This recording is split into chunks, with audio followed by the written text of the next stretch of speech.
অযোগ্যদের সুযোগ নয়, হাইকোর্ট রায় দিতেই মঙ্গলবার বৃষ্টি মাথায় নিয়ে নবান্ন অভিযানে নেমেছেন শিক্ষাকর্মীরা।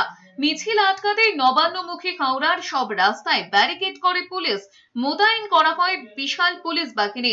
গ্রুপ সি ডি অধিকার মঞ্চের তরফে হাওড়া ময়দান থেকে মিছিল শুরু করে নবান্নের দিকে এগোতে বঙ্কিম সেতুর নিচে আটকে দেওয়া হয় পুলিশের তরফে।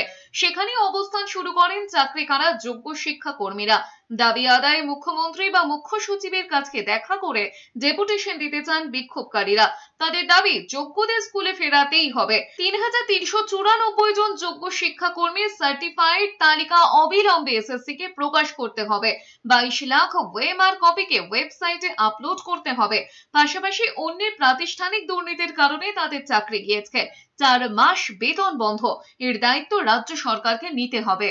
যোগ্য ৩,৩৯৪ জন শিক্ষাকর্মীকে স্কুলে ফেরানোর জন্য যে প্রধান তথ্য বা যেটা দরকার, সেই সার্টিফাইড লিস্ট এসএসসি কে অবিলম্বে প্রকাশ করতে হবে অফিসিয়াল ওয়েবসাইটে। সেই সঙ্গে সঙ্গে যোগ্যদের এই সার্টিফাইড লিস্টটা রিভিউ ফাইলিং এর সঙ্গে অ্যাটাচ করতে হবে। 22 লক্ষ ওএমআর কপিকে আপলোড করতে হবে অফিসিয়াল ওয়েবসাইটে।